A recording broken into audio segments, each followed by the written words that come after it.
Look, I can't speak to what it's like to be black, but I know how we talk about black people. And it is fucked up because it is a microcosm of America. Asians, we love seeing black excellence. Barack, Michelle, Jay, Beyonce, give me the Travis Scott fours. We spent the last 5 weeks praying at the altar of Michael Jordan. How could we be afraid? We love black America. Yeah, on screen in our living rooms. But if a black man walks into your living room or wants to date, God forbid, marry your daughter, you call the cops. Dude, do you know what we call black people? We call them kala. It means black, not in a good way. If someone in your family is dark-skinned, we clown them. We call them kallu. Look at kallu.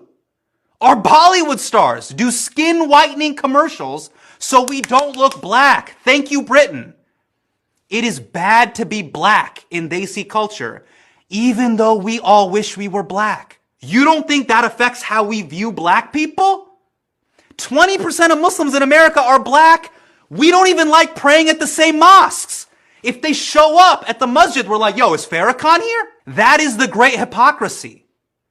We love seeing how high a black person can ascend in America, but we have done nothing to raise the floor. That is what these protests are about. And the worst part is, we're in this country because of protest, because of the civil rights movement. The only reason so many of us are here is because of the Immigration Act of 65. That law rode the wave of the Civil Rights Act of 64. Think of the chess moves. Martin gets Lyndon B. Johnson to sign that sheet of paper, and little do we know, MLK CC'd us on that email of progress because of that once. You're going to have to get involved with your money.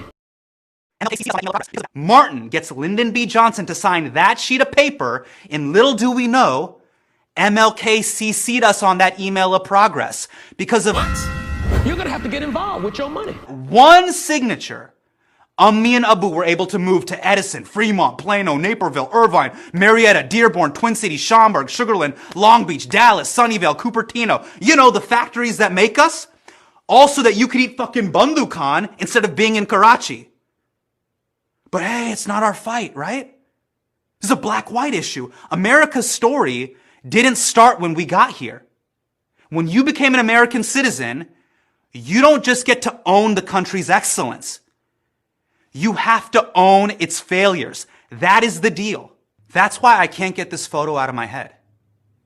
Because it's cropped wrong. Zoom out. Who's in this photo? The officer who's blocking people off, he's Hmong American. He's my age. He's 34. The guy who owns the store, did you know this? He's Arab American. His clerk called the cops on Floyd. That is America. A black man was murdered in cold blood and we were on the fucking sidelines watching. I'm not saying we were the ones who killed George Floyd, but we have to be the ones who pull that cop off his neck. We think we're not a part of the story, but we're at the scene of the crime. That's why the full picture matters. This doesn't happen in a vacuum. It happens in a system. Fine, Hassan, what do you want us to do? How do you want us to support Black America? I did the little black Instagram square. I had the tough conversation with my family. Fuck that. This fake woke shit we do on IG dies in a week. We can't just knock out racism. We have to help win this thing on the cards. We have to donate our money and time to black organizations, to all the doctors. Offer free healthcare to protesters, tech people. Help black businesses get online. You work in IT, set up a router. You pass the bar? Good. Ami and Abu are proud. Work pro bono for protesters. Pfizer doesn't need any more billables.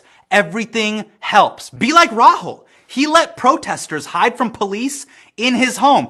You don't even need a degree to do this. You just need a Sharpie. Because we have got to get our civics, law school nerd shit on right now. Two things, legislating and voting.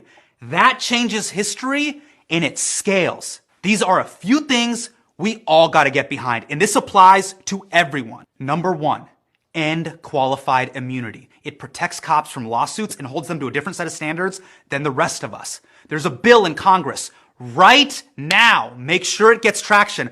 Harass your member of Congress. Call the landline. If you can make bots for a Jordan drop, make bots that will call your member of Congress. Next, demilitarize the police. We saw this 2 months ago. Doctors are waddling around in garbage bags, but now our cops are LARPing like Master Chief in Halo? No. 3, this is very important. Vote out corrupt local officials, because this buddy-buddy bullshit between prosecutors, DAs, and the cops is the reason that police officers never serve time. You have to Google when the election is, vote locally, and get new officials into the system. That's on all of us. Number 4, this isn't for everyone. This is for Keith Ellison. Keith, I know you are watching. You are the Attorney General in Minnesota, and you have this case now. Come on, man. How many Muslim fundraisers have you and I gone to where we pray for the community? We gotta make dua. We cannot just make dua.